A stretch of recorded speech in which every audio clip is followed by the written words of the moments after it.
Wendy's massacre was a brutal killing that took place in a Wendy's fast food restaurant at 4012 Main Street in Flushing, Queens, New York, on May 24, 2000.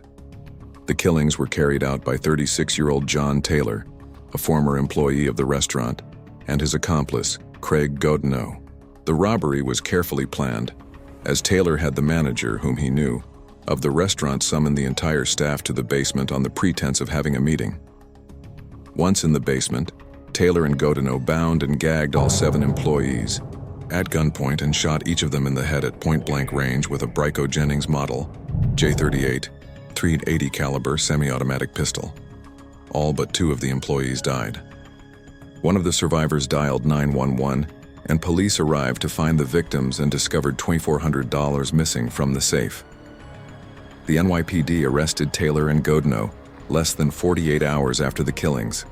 Evidence quickly mounted against the pair, including eyewitness testimony, ballistics, and fingerprints. On January 22, 2001, Godineaux pleaded guilty and was later sentenced to life in prison. On November 19, 2002, Taylor was convicted on 20 counts of murder and attempted murder. 1 week later, on November 26th, the jury sentenced Taylor to death. On October 23, 2007, the Court of Appeals of the State of New York, New York's highest court, vacated the death penalty portion of the verdict.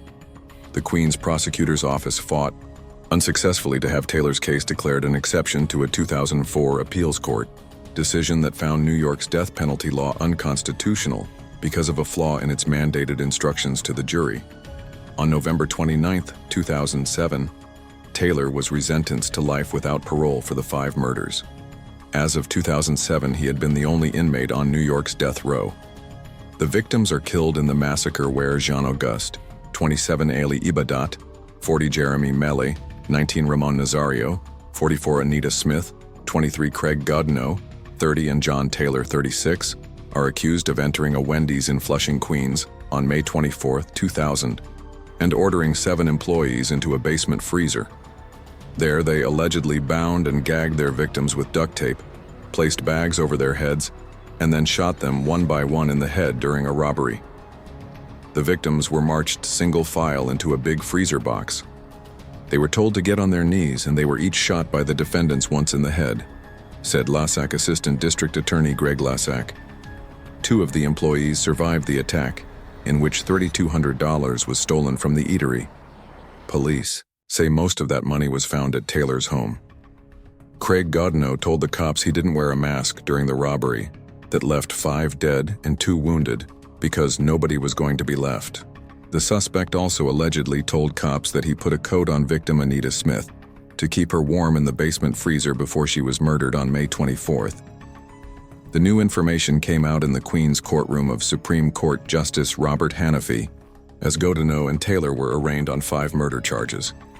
Taylor, a former co-worker of some of the victims, was also arraigned on unrelated indictments, charging him with 3 robberies of McDonald's restaurants in June of last year. After his arrest on Long Island, Taylor told 2 detectives while en route back to Queens that they should arrest Godineaux. "Please get Craig," Taylor allegedly said. "Please get Craig because I was the only one who saw him shoot those people. I knew 3 of those people. It was supposed to be a robbery." In reading the charges against Godineaux, the suspect made it clear to detectives that he did not wear a mask because the murders were part of the robbery plan. "This is that fat bastard's Taylor's fault," Godineaux allegedly said. "I only shot the survivors." Godineaux later reportedly added, "I shot 5 of them. I didn't shoot the girl. That fat bastard shot Anita Smith. I liked her. I put a coat on her before she went into the freezer." On January 22, 2001, Craig Godineaux pleaded guilty to murdering 3 people and wounding 2 others. According to prosecutors, Godineaux, who will be sentenced to 5 consecutive life sentences without parole, was spared from the death penalty because he is mentally disabled. "I know my apologies to the families will never bring their loved ones back," he said at his sentencing hearing on February 22nd. "I do deserve what I get. I don't expect anybody to accept my apology." As for Taylor, prosecutors plan to push for the death penalty in his trial. The last prisoner on New York's death row escaped execution Tuesday, effectively burying capital punishment in the state and leaving Deacon of his victims furious. The Court of Appeals ruled the death sentence of Wendy's killer, John Taylor, unconstitutional for masterminding the massacre in the Queens fast food restaurant in 2000. Taylor and an accomplice, Craig Godineaux, lined up 7 Wendy's workers in the basement of the Flushing eatery, blindfolded them, and shot them in the head before stealing $2,400. Only 2 survived. "I think about my brother every day," said Benjamin Nazario, 53, whose younger sibling Ramon, 44, was among the dead. "Taylor's getting away with murder. He executed my brother. He should be executed." Taylor, 43, appealed his sentence after a 2004 ruling by the state's highest court that a passage in the law made New York's death penalty illegal. The shortcoming required judges to tell jurors that if they deadlocked, the defendant would be sentenced to life in prison with the possibility of parole. Critics said that instruction could induce jurors to go for the death penalty rather than risk putting murderers back on the streets. Queens District Attorney Richard Brown argued that Taylor's judge anticipated the problem and told the jury he would almost certainly impose a sentence keeping Taylor in prison for the rest of his life. However, in a decision that was split 4-3, the court disagreed, declaring the trial charge instruction coercive. Brown said there is no doubt that the murders were one of the most brutal and horrific crimes this city has ever seen. But he added, "Our state's highest court has now spoken, albeit not with one voice, and it is for all of us to respect its decision. Taylor will be sentenced to life without parole, the same sentence Godineaux is already serving. The judges, who voted for this, if it were a member of their family who died, they would think like we do now," said Nazario, who still lives in Queens. "My brother's son is 10 years old. He wants to know why his dad died. Our mother passed away this year. I'm glad she's not here to see this." Governor's George Pataki reinstated the death penalty in 1995, but it hasn't been carried out since. The last person to be executed in New York was in 1963, when Eddie Lee Mays went to the electric chair for killing a woman.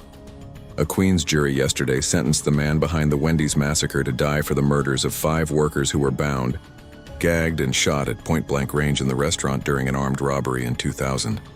The jury of 8 men and 4 women, the second in New York City to vote for execution since the state reinstated capital punishment in 1995, deliberated for 8 hours over 2 days before returning their verdict against John B. Taylor, 38, yesterday afternoon in a packed courtroom.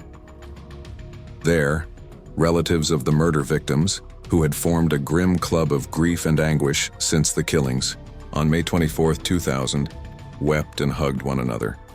Their muffled sobs were a bittersweet backdrop to the jury foreman's reading of the death sentences for 3 of the 6 capital crimes that Mr. Taylor was convicted of committing.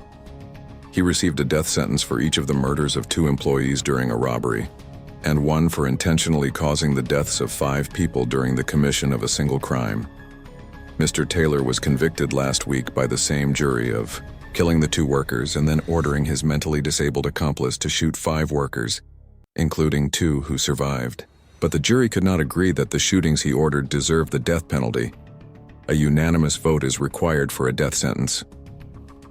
The jury spent weeks listening to graphic details about the crime, which unfolded after closing time at the Wendy's on Main Street in Flushing, where Mr. Taylor had once worked.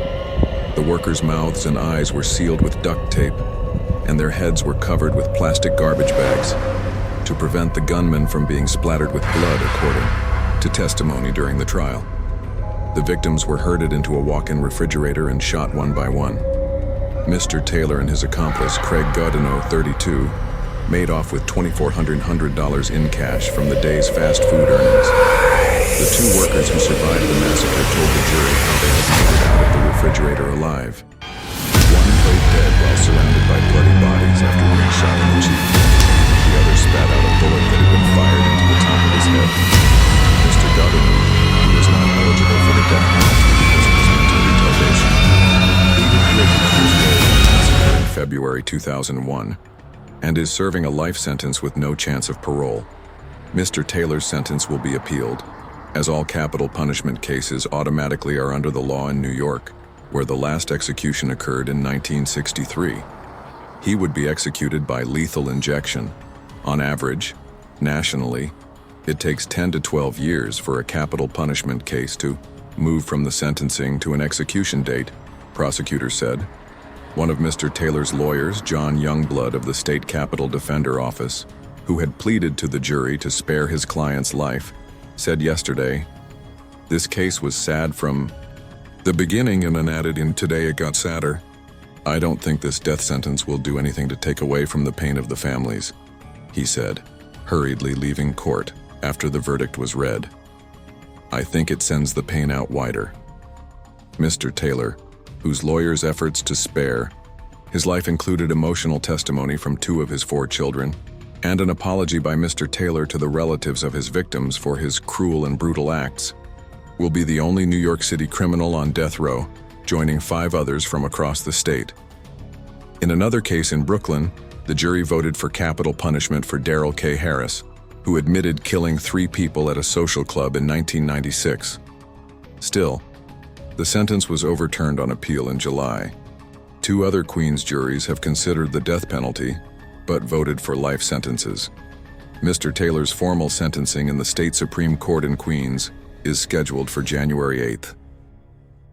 After that, he is expected to be sent to death row at the Clinton Correctional Facility near the Canadian border. The Queens District Attorney, Richard A. Brown, who has said he is personally opposed to the death penalty even while he has sought it before, for legal reasons, said at a news conference yesterday that the jury's decision is a verdict that represents the outrage of this county. "That which took place that night shocked this city," Mr. Brown said. "It was brutal and callous, it was cruel, and it was inhuman." At 2 p.m. yesterday, the doors to the courtroom on Queens Boulevard in Kew Gardens opened after word spread that the jury had determined Mr. Taylor's punishment. There was barely a whisper in the courtroom, which was packed with relatives of Mr. Taylor's victims. As the jury entered at 2:25 p.m., Benjamin Nazario, the brother of Ramon Nazario, 44, one of the murdered workers, leaned over to a relative and said, "It's time." Justice Stephen W. Fisher reviewed each of the 6 counts of murder that are punishable by death and asked the jury for a verdict on the punishment for each: life without parole, death, or not unanimous. Concerning count 8, murder in the first degree, did the defendant, John Taylor, intentionally cause the deaths of 5 persons: Jean Auguste, Anita Smith, Ramon Nazario, Ali Ibadat, and Jeremy Mele. "What is your verdict?" the judge asked. The foreman, wearing a black leather jacket and standing at the far end of the jury box, answered in a soft but firm voice, "Death." The foreman responded with the word death to 2 other counts, but told the judge that the jury was not unanimous on the 3 other capital charges. During his sentencing yesterday, Mr. Taylor was stoic through most of his month-long trial and kept his head bowed low. But when the foreman first said death, he looked up and his eyes widened. After all the verdicts were read, the judge ordered Mr. Taylor removed from the courtroom. He displayed no emotion as he snapped to his feet, his shackles clattering, and was ushered out by court officers. The jurors, quickly whisked away from the courthouse without talking to reporters, could not comment. The only indications of what weighed on their minds during their deliberations were their answers regarding mitigating factors that may have spared Mr. Taylor's life, which were read in court. The judge told them to decide whether the aggravating factors, the 6 capital crimes, outweighed the mitigating factors like the explosive anger and bizarre behavior. John Taylor's lawyer said it had been exhibited by the defendant's mother when he was a child. Only 3 of the 12 said that was a mitigating factor. While 11 jurors found that Mr. Taylor's children loved him, only 3 agreed with the defense, that John Taylor loves his children and has devoted himself to them all their lives. The jurors also seemed unmoved by Mr. Taylor's apology and admission of guilt on Monday. 3 considered the apology a mitigating factor, and 4 considered his confession a mitigating factor. For relatives of the victims, most of whom had said they wanted Mr. Taylor to receive a death sentence, yesterday was a mixture of relief, rage, sorrow, and hope. Hope that the death sentence might avenge their losses and help them move beyond their grief. "This is justice," said Joan Truman Smith, the mother of Anita C. Smith, the 22-year-old cashier whom Mr. Taylor was convicted of killing. This is justice in a big way. Mr. Nazario, Ramon Nazario's brother, huddled with his many relatives at the courthouse and said of the verdict, "This is the moment we have been waiting for. I feel a big relief." His niece, Ramon Nazario's daughter, Elizabeth, 25, said simply, "He killed, and now he will be killed. He got what he deserved."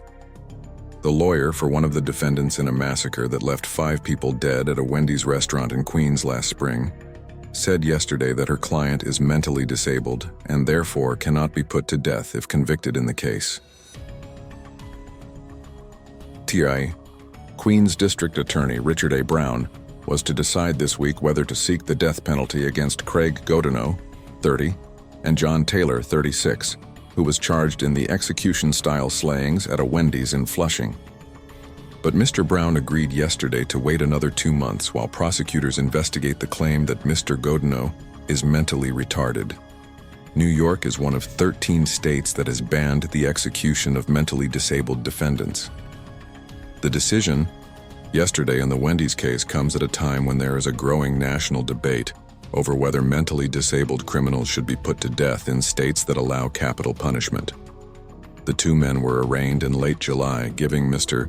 Brown, who has sought the death penalty in other murder cases, 120 days to decide whether to pursue the death penalty. Justice Stephen W. Fisher of the State Supreme Court in Queens granted a 60-day extension yesterday. Prosecutors have described Mr. Godineaux as Mr. Taylor's accomplice in one of the most horrific crimes in the borough's history. Mr. Taylor worked at Wendy's, where the killings took place, as well as at a clothing store in Jamaica, where Mr. Godineaux was a security guard. The lawyer for Mr. Godineaux said yesterday that her client was mentally disabled. Still, she declined to provide the type of specific information about Mr. Godineaux that is used to determine whether a defendant is mentally disabled, including his IQ. Craig Godineaux is mentally retarded, said his lawyer Colleen Brady of the Capital Division of the Legal Aid Society. Under New York law, that means that in a case like this, he could not receive the death penalty. We are grateful that the district attorney has extended the time to consider this matter and investigate it further. The prosecution must now investigate whether Mr. Godineaux's mental status meets New York's legal definition of mental retardation as it applies to death penalty cases. Experts classify people as mentally disabled if their IQs are below about 70 and they cannot adapt to daily life. In New York, mental retardation is defined under state criminal law as significantly sub-average general intelligence and functioning, accompanied by behavioral problems and evident before the defendant turned 18. For Mr. Godineaux, who has served 3 prison terms in the past decade for robbery and drug offenses to be deemed mentally retarded, proof of such a condition has to be found in school records, tests, or other documents from his childhood. Prosecutors and Ms. Brady said that prosecutors and experts will conduct psychological evaluations for the defense and the prosecution over the next 2 months. The defense has offered some information about intellectual functioning in the past, said Mary de Bourbon, a spokeswoman for Mr. Brown, referring to Mr. Godineaux's mental status. But she said evidence that he was mentally disabled before he became an adult would be pivotal in deciding if the defense's claim has merit. In criminal cases, defendants deemed mentally retarded are still considered responsible for the crime, unlike defendants who successfully plead not guilty because of insanity. In New York, a mentally disabled person can be sentenced to life in prison without parole, but not death. In the May Massacre, 5 Wendy's employees were killed after being bound and gagged and forced to march one by one into a freezer room. There, they were shot in the head. 2 other employees survived. Dozens of relatives of the victims met privately with Mr. Brown yesterday, Ms. de Bourbon said, as he explained the latest development in the case. The relatives could not be reached yesterday for comment, but several have told at earlier hearings that they are eager to see Mr. Taylor and Mr. Godineaux put to death. Benjamin Nazario, the brother of Ramon Nazario, one of those killed, said after the defendants were arraigned in July, "I want them dead." 2 men with criminal histories, one of whom, the police said, staged 5 terrifying gunpoint robberies at fast food outlets in New York last year, were arrested yesterday and charged in the execution-style shootings of 7 bound and gagged workers at a Wendy's restaurant in Queens. Less than 48 hours after the grisly massacre in Wendy's basement walk-in refrigerator, in which 5 victims were slain with bullets to the head. 2 were shot in the head and left for dead. The police, acting on a tip, seized John B. Taylor, 36, outside a relative's house in Brentwood in Suffolk County. They said he had worked at several fast food restaurants in New York, including Wendy's, where the massacre occurred. A short time later, detectives in Queens said they had taken into custody a second man, Craig Godineaux, 30, a security guard who lives in South Jamaica. He was seized at the SCR clothing store at 89-74, 165th Street, Jamaica, where he works. The authorities said that he had a record of 2 convictions for selling drugs and 1 for robbery, and that he had served 3 state prison terms of 10 months, 2 years, and 3 years in the past decade. The case against the suspects appeared to be strong. Detectives said Mr. Taylor and Mr. Godineaux made statements implicating each other in the crimes. Each acknowledged that they had robbed the Wendy's restaurant, but Mr. Taylor noted that Mr. Godineaux had shot the employees, and Mr. Godineaux pointed out that Mr. Taylor had done the shooting. Investigators said Mr. Taylor had a .380 caliber pistol, the same caliber as the gun used in the shootings, in a belt pack when he was seized. The weapon was turned over to the police department laboratory for ballistics tests to determine if it was the gun used in the killings. After arresting Mr. Taylor, investigators searched his sister-in-law's house. They found cash in a canvas bag that was believed to have been stolen from Wendy's and a videotape that the assailants had taken from the restaurant's surveillance camera at the time of the killings. The tape, officials said, was likely to show the 2 men in the dining area of Wendy's, but not the carnage in the basement. Moreover, the investigators said they had found Mr. Taylor's palm print on a box in the blood-spattered refrigerator, and they said a witness had identified him as one of 2 men who emerged from the Wendy's on Main Street in Flushing at about 11:45 p.m. Wednesday, minutes after the shootings. The witness said one of the suspects was tall and the other was short. Mr. Godineaux is 6 feet 4 inches tall, while Mr. Taylor is 5 feet 5. Patrick E. Kelleher, the first deputy police commissioner, said at a news conference last night that Mr. Taylor had been identified by a tip to the police department's Crime Stoppers phone line not long after the shootings. About $2,400 was taken from an office in the basement, officials said, and the shootings, which stunned the city and even some law enforcement officers with their brutality, were carried out to eliminate witnesses to the robbery, some of whom might have recognized one of the assailants. The suspects were charged last night with armed robbery and other charges, including first-degree murder, which can be punishable by death.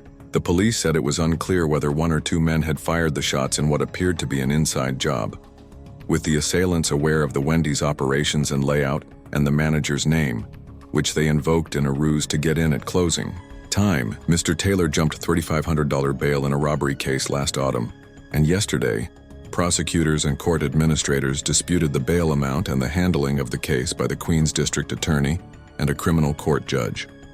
Mr. Taylor was said to have worked at several New York fast food outlets in recent years, including a McDonald's in Manhattan, where he was convicted of burglarizing in 1996, and as recently as last fall, Wendy's in Flushing.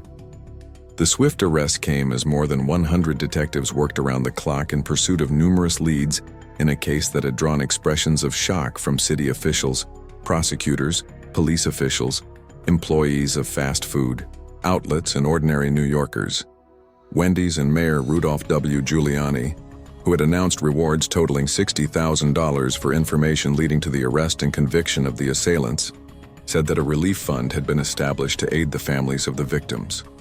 Hundreds of people crowded the sidewalk outside Wendy's yesterday as a makeshift memorial of flowers, lighted candles, and written prayers grew against the restaurant's wall. Passers-by stopped to pray, and some spoke of their sorrow. "I feel bad," Wrinkle Basin, 23, said after slipping behind a police barricade to add her bouquet of white daisies to the memorial. She said she had often patronized the Wendy's, One of the two survivors, Jacquioni Johnson, 18, who lives with an aunt in Jamaica, Queens, underwent 6 hours of surgery yesterday for his head wound and remained in critical condition in an intensive care unit of the New York Hospital Medical Center of Queens. 5 families, meantime, were making arrangements for funerals. Those killed were Anita C. Smith, 22, of South Jamaica, Ramon Nazario, 44, of Flushing, Jeremy Mele, 18, of Neptune, NJ, Ali Ibadat, 40, of Ridgewood, Queens, and Jean Dumel Auguste, 27, the Wendy's night manager, who lived in Brooklyn. Commissioner Kelleher noted last night that Mr. Auguste had dismissed Mr. Taylor from his job at Wendy's last October, but he did not cite that as a motive for the shootings. While little was known of Mr. Godineaux last night, 2 neighbors said he was the father of a 5-year-old girl, attended church, and was an aspiring rap artist. A woman who identified herself as Mr. Godineaux's mother briefly opened the door of her 2-story home in South Jamaica and said, "I'm just overwhelmed." Affections described Mr. Taylor as the father of 2 sons and a daughter who had lived with his children in an apartment in Lefrak City, Elmhurst, Queens. "He was a very secretive guy," said George Gross, a neighbor from across the hall who said he also did Mr. Taylor's tax returns over the past decade. "He never opened up to anybody. He told Mr. Taylor often dressed in a suit and tie, even when he worked in fast food outlets or as a maintenance man for a Caldor store." Law enforcement officials said that in 1996, Mr. Taylor worked as an assistant manager at 2 McDonald's restaurants in Manhattan, one at 341 Fifth Avenue and the other at 22 East 42nd Street. On June 24, 1996, the officials said, employees just arriving for work at 4 a.m. discovered Mr. Taylor and a second man in a burglary attempt at the Fifth Avenue store. The 2 men fled, but Mr. Taylor was recognized and the police arrested him a day later at the 42nd Street McDonald's. On July 12, 1996, he pleaded guilty to 3rd-degree burglary. While prosecutors requested a 6-month jail term, Mr. Taylor, as a first offender, was sentenced to 5 years of probation. Former co-workers at the Fifth Avenue restaurant said Mr. Taylor was involved in several scams, including stealing receipts, placing ghost workers on the payroll, and taking their pay for himself. Law enforcement officials said that Mr. Taylor robbed or tried to rob at least 5 fast food restaurants in Queens last year, all within 8 days in June. On June 15th, they said he held up a Burger King at 7803 Queens Boulevard and got away in a dark green car. 20 minutes later, they said, he held up a McDonald's restaurant at 8003 Queens Boulevard. The authorities said he escaped from the 2 robberies with an undetermined amount of cash. The police said that on June 19th, within 30 minutes, Mr. Taylor held up 2 McDonald's restaurants, one at 3802 Queens Boulevard and the other at 4506 Greenpoint Boulevard. In the Greenpoint robbery, he got away with $1,129 4 days later. On June 23rd, he returned to the McDonald's on Greenpoint Boulevard at about 8 p.m. It was crowded, a manager recalled, and the man flashed a gun stuck in his waistband and demanded money. The clerk at the cash register recognized him from the earlier holdup. "Is this the same thing?" she said, according to court papers. Mr. Taylor said yes. Following his instructions, she stuffed a McDonald's carry-out bag with cash, $427, and he walked out. But as he did so, the store manager followed and, spotting police officer Michael F. Garcia walking his beat, frantically pointed at Mr. Taylor, who ran. Officer Garcia, who had talked to the manager about the earlier robbery, caught Mr. Taylor a few blocks away. After the victims identified him, Mr. Taylor was charged with first-degree robbery and criminal possession of stolen property. He was not charged with weapons possession because the gun turned out to be a starter's pistol. By the time of his arrest, detectives investigating the series of robberies at fast food restaurants had discovered what they thought was a pattern.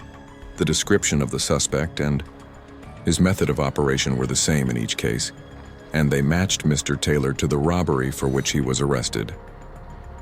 He was arraigned the next day before Judge Pauline Mullins in Queens Criminal Court. Prosecutors asked for bail of $100,000, citing the charge of robbery, a violent felony, the suspect's admissions, and the fact that a weapon had been used. However, Judge Mullins set bail at $3,500. a sum Mr. Taylor could not raise until August 10th, when a friend obtained a bond to free him. David Bookstaver, a State Office of Court Administration spokesman, defended the bail decision yesterday. It said the fault lay with the Queens District Attorney's Office, Richard A. Brown. Mr. Bookstaver said the bail would have been increased if prosecutors had sought an indictment from a grand jury during the weeks when Mr. Taylor was jailed at Rikers Island. That would have carried the case into the state Supreme Court. Mary de Bourbon, a spokeswoman for Mr. Brown, disputed that contention. In most instances, the Supreme Court will not disturb the bail set by the criminal court, she said. She said no indictment was sought because the prosecutors were conducting plea negotiations with Mr. Taylor's lawyer. Mr. Taylor, who was still on probation from his 1996 conviction when he was arrested in the Queens robbery, was to appear on January 6th at a probation violation hearing. However, the plea negotiations broke down in September, and in October, he failed to show up for a court appearance. A bench warrant was issued for his arrest on November 5th. He has been a fugitive since then. Mr. Taylor was arrested yesterday at his sister-in-law's home at 11 Dilmont Street in Brentwood, a short time after Mayor Rudolph W. Giuliani and Mr. Kelleher held a news conference to release his name and photograph as a person wanted for questioning in the massacre. New York City detectives had placed the house, a shabby, tan, split level, under surveillance during the day, unaware that he was already inside. As it happened, a child was involved in a bicycle accident outside the home, and the Brentwood police arrived. During the commotion, Mr. Taylor came to watch and was seized on the stoop.